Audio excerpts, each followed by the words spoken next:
आज का ये फैसला सीबीआई कोर्ट का भारत की अदालत की तारीख का एक काला दिन।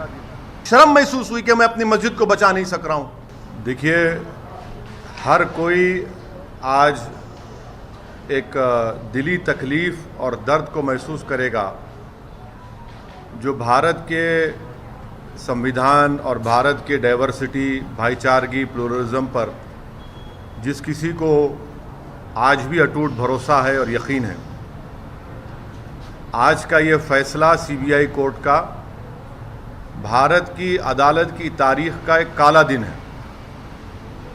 और मैं ये इसलिए कहता हूँ क्योंकि सुप्रीम कोर्ट ने 9 नवंबर को जो सिविल डिस्प्यूट के मुकदमे का फैसला दिया था, जजमेंट में सुप्रीम कोर्ट ने कहा था, अंग्रेजी में कहता हूं कि सुप्रीम कोर्ट ने कहा था कि it is an egregious violation of rule of law. और सुप्रीम कोर्ट ने यह भी कहा था कि ये calculated act of destroying a public place of worship. अब मैं ये समझने से कासिर हूं कि अगर सुप्रीम कोर्ट ये कहता है कि egregious violation of rule of law, तो क्या कोई जादू से मस्जिद को शहीद कर दिया गया था 6 दिसंबर को? क्या कोई जादू से वहां पर 28 और 29 दिसंबर की रात 49 में मूर्तियां रखी गई थी? क्या कोई जादू से उसके ताले खोले गए थे जब राजीव गांधी प्राइम मिनिस्टर थे? इसीलिए मैं ये कहता हूं कि सुप्रीम कोर्ट ने जो बात कही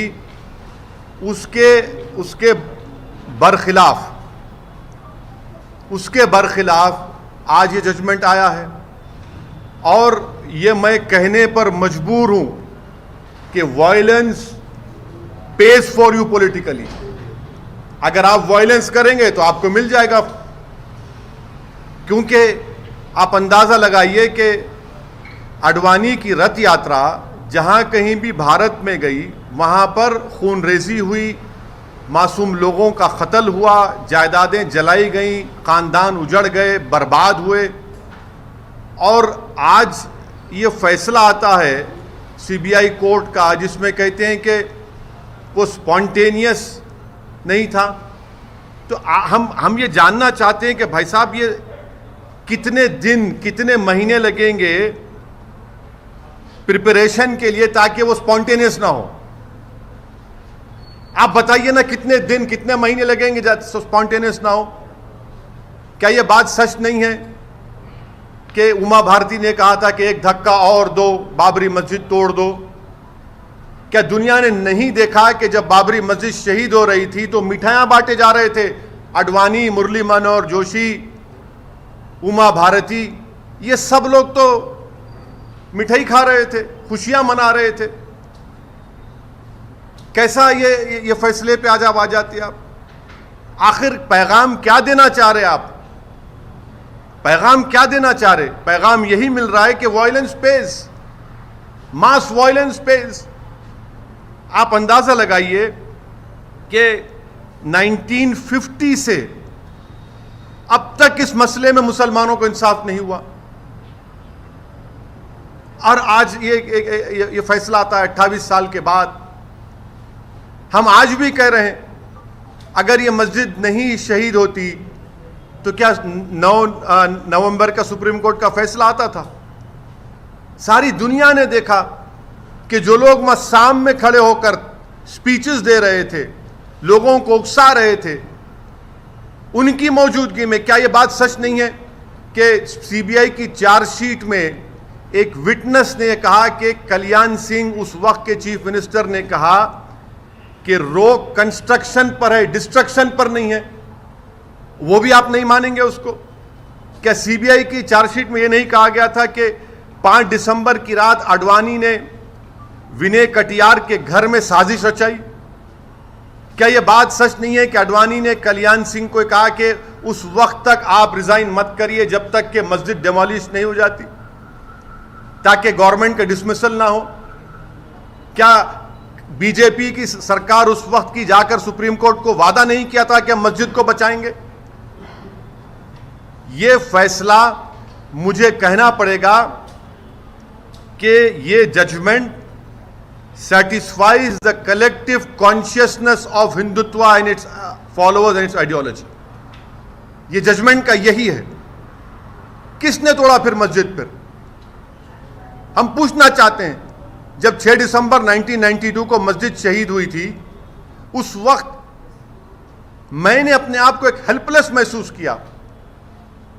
मैंने अपने आप को अपने लिए एक ह्यूमिलिएशन समझा कि मैं अपनी एक शर्म महसूस हुई कि मैं अपनी मस्जिद को बचा नहीं सक रहा हूं, और आज आप ऐसा फैसला देते हैं।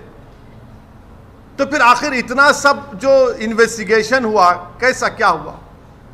एक और बात आपको समझने की जरूरत है कि अडवाणी को हाईएस्ट सिविलियन अवार्ड दिया गया बीजेपी गवर्नमेंट तरफ से, एक्यूज हैं। तभी हमने कहा था कि देखो, मैं प्रेस कॉन्फ्रेंस कर कहा था कि अडवाणी को ये हाईएस्ट सिविलियन अवार्ड दिया जा रहा है। आज उसका नतीजा हम देख रहे हैं। उमा भारती, अच्छा आप एक और आदमी का नाम ले लीजिए, हिंदुस्तान टाइम्स में आया कि भगवान गोयल कोर्ट के बाहर कह रहा है, कोर्ट के बाहर फैसला देने से पहले कोर्ट के बाहर कह रहा है कि हां, मैं एडमिट करता हूं कि मैंने डेमोलिशन में हिस्सा लिया। वो बीजेपी में उस वक्त का नॉर्थ इंडिया का शिवसेना का चीफ था, कोर्ट के बाहर कह रहा है, और कोर्ट में जाकर कोर्ट बरी कर देता है लोगों को। तो ये मेरे लिए बहैसियत एक भारत के मुसलमान के लिए, जो मैं 6 दिसंबर 1992 को जो मुझे एक ह्यूमिलिएशन और बेबसी जो मैं महसूस किया था, आज मैं वही महसूस कर रहा हूं। इंसाफ नहीं हुआ इस मसले में, इंसाफ नहीं हुआ इस मसले में। जिन लोगों के इशारे पर, जिन लोगों की मौजूदगी में, जिनके तकारीर के जुमलों पर ये वायलेंस, तशद्दुद हुआ, क्रिमिनल एक्ट जिसको सुप्रीम कोर्ट ने कहा, आज वो पूरे के पूरे बरी हो गए। अब मुझे ये नहीं मालूम कि सीबीआई अपनी इंडिपेंडेंस को बरकरार रखने के लिए अपील करेगा या नहीं करेगा, और मुझे यह भी नहीं मालूम कि अगर अपील करेंगे तो कितना टाइम लगेगा अपील की सुनवाई के लिए। मगर अपील करना चाहिए। यह नाइंसाफी पर मबनी है, बिल्कुल नाइंसाफी पर मबनी है। इसको कोई भी सही सोचने वाला भारत का शहरी इसको सवाल करेगा कि भाई ये क्या इंसाफ हो रहा है, क्या ये इंसाफ हुआ? हरगिज इंसाफ नहीं हुआ। सारी दुनिया जानती है, सब जानते हैं कि बीजेपी, आरएसएस, विश्व हिंदू परिषद, शिवसेना, इन तमाम की मौजूदगी में और साथ ही साथ कांग्रेस पार्टी, इसकी जड़ कांग्रेस पार्टी है। इनकी हुकूमत में मूर्तियां रखी गई, इन्हीं की हुकूमत में राजीव गांधी ने ताले खुलवाए, शिलान्यास किया। इन्हीं की हुकूमत थी कांग्रेस की जब मस्जिद शहीद हुई, और आज ये फैसला आता है। इसीलिए मैं मानता हूं कि ये हमारी भारत की अदालत की तारीख का एक काला दिन है। सर, ये भी आप हमेशा कानून को मानते हैं, हमेशा कोर्ट जो है, कोर्ट में सुप्रीम होते हैं, उसकी बहुत इज्जत करते हैं, लेकिन जैसे नतीजा ऐसा अगेंस्ट में आता है तो आप कोर्ट को भी ये कर देते हैं, क्यों सर? नहीं, कोर्ट, देखिए, सुप्रीम कोर्ट का फैसला आखिरी होता है। ये तो फैसला आखिरी नहीं ना, और कोर्ट के फैसले को नहीं के खिलाफ या उससे डिसएग्री करना कोई कंटेम्प्ट नहीं है। मैं तो आपको तमाम दलाइल दे रहा हूं, ये तमाम दलाइल दे रहा हूं। जजेस भी सब देखे होंगे ना सर? क्या? वही तो हम कह रहे हैं ना, ये देख के कैसा फैसला दिया आप, वही तो हम पूछ रहे हैं। वही तो हम कह रहे हैं कि आप ही की चार्जशीट में आप ये लिख रहे हैं कि कल्याण सिंह ने कहा कि रोक कंस्ट्रक्शन पर है, डिस्ट्रक्शन पर नहीं है। उमा भारती ने कहा कि एक धक्का और दो।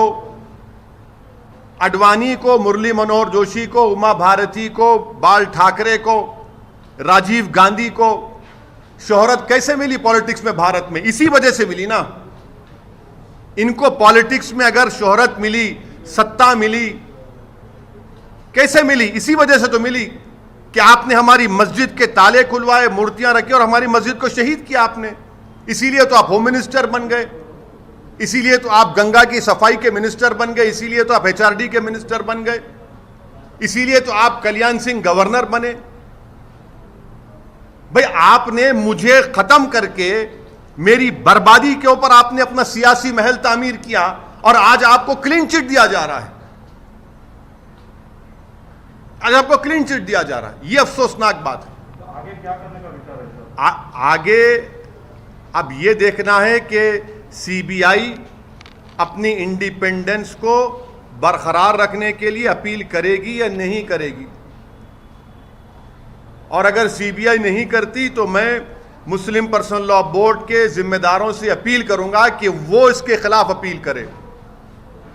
फैसला आता है और लॉ मिनिस्टर अडवाणी के घर को पहुंच जाते हैं। आप बताइए क्या पैगाम दे रहे हैं आप उन लोगों को जो भारत की खूबसूरती को मानते हैं, इंसाफ को मानते हैं? क्या पैगाम दे रहे हैं उन मीडिया के लोगों को जिन्होंने अपनी जानों को खतरे में डालकर कोर्ट में जाकर बयान दिया, उन पुलिस के ओहदेदारों पर जो अडवाणी के सिक्योरिटी में थे? उन्होंने कहा कि हां ये तमाम प्री प्लान था। क्या कोई जादू हुआ था क्या उस दिन? फिर किसने किया मेरी मस्जिद को शहीद? बताइए ना आप, मैं जानना चाहता हूं मेरी मस्जिद को शहीद किसने किया? फिर अगर मुरली मनोहर जोशी, अडवाणी, कल्याण सिंह, बाल ठाकरे, ये 32 अक्यूज, विनय कटियार, जिसमें नरसिम्हा राव भी शामिल है, कांग्रेस पार्टी, राजीव गांधी, इनकी हुकूमत शामिल, किसने किया? फिर बताइए ना। इंसाफ होगा या नहीं होगा हमको बताइए आप? या इसी तरह हम अपने आंसू बहाते रहें? जमहूरियत को मजबूत करना जरूरी है, इंसाफ को मजबूत करना जरूरी है, मगर यह फैसला आता है। मैं क्या कह सकता हूं सर? आप अपने टीवी प्रोग्राम पर बोलिए कि रात में 9 बजे एक प्रोग्राम कर लो, इनके बयान पर कर लो ना। आप तो वो भी नहीं करना चाहते, करिए ना। आज आपने बाबरी मस्जिद की डेमोलिशन में जिन लोगों पर क्रिमिनल केस था उनको एक्सोनरेट करके आपने उनको पैगाम दिया है कि चलो आगे चलो, काशी और मथुरा को जो करना है करो, हम तुम्हारो क्लीन चिट देते जाएंगे। जहां तुम्हारी आस्था का मामला आएगा हम उस पर तुमको मदद करते जाएंगे। तुम ठहरो, तुम मुंह अंदर घुसकर उसमें ईदगाह में अब दोबारा मूर्ति रख दो, हम तुमको दे देंगे वो। यही तो हो रहा है ना।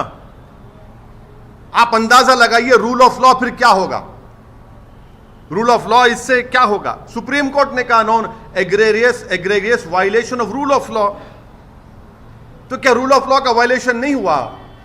सुप्रीम कोर्ट ने कहा calculated act of destroying a public place of worship, और आप कहते हैं कि स्पॉन्टेनिटी नहीं थी। फिर क्या होगा? श्री कृष्णा कमीशन मुंबई में, उसका इंसाफ नहीं हुआ। अरे कितने कितने वाकयात जहां पर फसादात हुए मुसलमानों के लिए, दलितों को इंसाफ होता ही नहीं है।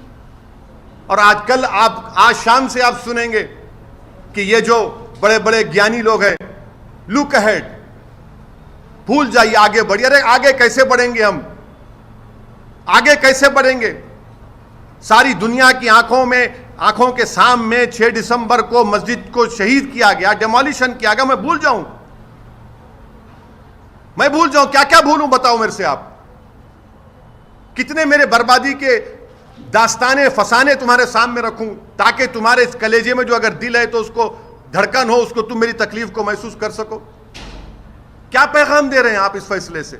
हम उम्मीद करते हैं कि सीबीआई अपनी इंडिपेंडेंस के लिए अपील करेगा।